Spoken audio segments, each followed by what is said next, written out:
Hi, and welcome back to the channel. On this channel, we talk about everything books, nursing, university, medicine, and all those lovely things. So today we are going to talk about continuing professional development. This is a nursing topic. However, it can be a topic for any professional because any professional will need to continue their professional development. Anyway, before we got into that, I want to show off my globe. So basically, I was gifted this globe and my friend Fabian gave me this globe. Isn't it the most gorgeous thing you've seen? And of course, anybody that gets a globe, the first thing they do is look for their country of origin. And where is my country of origin? Where could that be? Actually, I'm always shocked at how small they make Africa, because Africa is actually the biggest continent in the world, and on the map it looks really, really, really tiny, but it's the biggest continent. So let's see if I can find myself. Pacific. Oh, here I am. I see Cuba. I spot Cuba, so there's Cuba here. And that's Jamaica, the little tiny little blimp. That little tiny little blimp, that's Jamaica. Can you imagine? Jamaica is so tiny, you can't even see it on here. It's right there. So Jamaica is so small, but makes such a huge impact in the world. And that's something that people need to think about. Because when people talk about Nigeria, North America, Europe, Jamaica is a little tiny blip, and it's as famous as these countries. So that's something to think about. Anyway, let's get into professional development. First and foremost, what is professional development? So professional development is undertaking a group of activities that keeps you up to date with what's going on in your area of work. You could be a nurse, a physio, a doctor. You could even be... Let's think of somebody who does professional development you could even be an electrician. And I think there might be new things that are on the market, new techniques, and you have to update yourself. So everyone does professional development. So it's about activities that you carry out as a nurse to ensure that you keep up to date with all the healthcare changes. It's impossible for you to keep up to date with every healthcare change, but the ones in your area. So continuing professional development, or as we call it in nursing, we always have a shortening form for everything. Nurses will talk all sorts of numbers and letters and stuff like that, and if you don't know what they're talking about, you won't understand. But so continuing professional development is CPD, and it's recommended for everyone who's on the nursing register.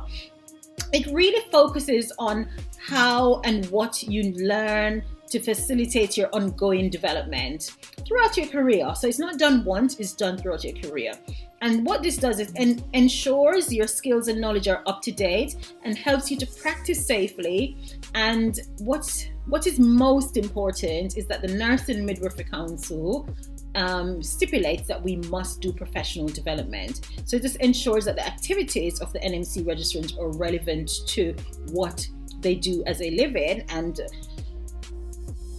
well, everybody thinks nurses do the same things, but different nurses do different things. So you might be a cardiac nurse, you might be a renal nurse, you might be like myself that works in education, but it's also a nurse practitioner. So you might have several different types of nursing that you do. So it makes no sense if you are, for instance, a renal nurse, if you do your updates in cardiology. Yes, you want to know a little bit about cardiology, but you don't want to get too in-depth. So to meet these standards, you need to carry out a learning activity on a regular basis, carry out different types of learning activities, keep a record of these, carry out activities that improve your practice and benefits your patients and your service users, and take part in audit. So auditing is really, really important in nursing. Everything you do, you should be auditing. So you audit your work, your notes, your practice, and you document these. So in order to revalidate, so as a nurse, you need to revalidate every 3 years. So you pay to be on the register yearly, but you do your revalidation every 3 years. And there's 8 things you need to revalidate in England. Number 1, you need to practice for 450 hours. Number 2, 35 relevant CPD hours, with 20 being participatory. It means 20 means it's active skills that you do. 5 pieces of practice related feedback, so your colleagues have to give you feedback. 5 written reflective accounts, so things that might happen. So for instance, I might make a drug error, I'll reflect on that and talk about the learning that I did based on that action. It could be something like, I learned how to do a peg feed, and that was quite interesting, so you jot that down. Number 5, you will reflective discussions with another NMC registrant. So it can be your friend who's a nurse, can be your ward manager, can be whomever, as long as they're on the nursing register. You also need a declaration of good health and character. This is important. All nurses need good health and character. So as a nurse, you need to look after your weight. You don't want to be too overweight that you can't look after your patients. And you don't want to be effing and blinding on the ward and smacking people about and stuff like that, because that's not good character. Number 7, you need to have an indemnity, a professional indemnity. So in other words, you need to be a part of like the Royal College of Nursing or Unison or one of those. Those are indemnity arrangements. And finally, you need a final confirmation that you have completed all the required elements. So with this bit, all you do is to sign to say, yes, I've done all of that. And please do it, because if you don't do it, you might be unlucky and be one of those people that they actually ask you for a record that you've done it. And if you haven't got that record, oh my God. So if you write to say on documentation, let's say you write, I went to Scotland on a seminar, and then they ask you for your portfolio, you don't have a record of that. So you must have a record of that. So let's talk about CPD. What do you do that classifies as CPD? So you need structured learning. You need learning from an accredited higher education. So that would be like university. You might do a diabetes course, you might do a course in wound care, you might do childhood immunizations, anything like that, liquid-based cytology, that sort of stuff. And you do all your mandatory training within your scope. You need to go to workshops and conferences, read reviews and publications, nursing reviews or medical reviews, publications. You can get involved in coaching and mentoring, and you can get involved in a little bit of research. I do love a little bit of research myself. So you do all those things. The NMC confirmation of completion is required, so you submit these. So final confirmation of revalidation is made by the confirmer, so who will be your line manager, say, yes, I've seen all of this been done, tick, tick, tick, sign, to say that you've done all of that. They will complete a form, and the form will verify that you're a registrant. Actually, sidebar, I actually missed my registration this year. I know, tap on my hand. Missed my registration by 1 day. It was such a nightmare. I had to fill in all these documents upon documents, and then get someone at work to sign to say I'm of good character and all of that. And it took about a week for me to go back on the register. So don't forget to pay your fees. Please don't forget. Even the day, and I had to do all of that. It was literally a few hours, and I had to do all of that. So don't do it. But remember that all these things are formal and they lay on professionalism. So you need this as a requirement. So don't give somebody signature that isn't real, because they'll check the register for that person. And also, don't know your friend's PIN number and put it on and they didn't agree. Okay? So you're going to use your CPD.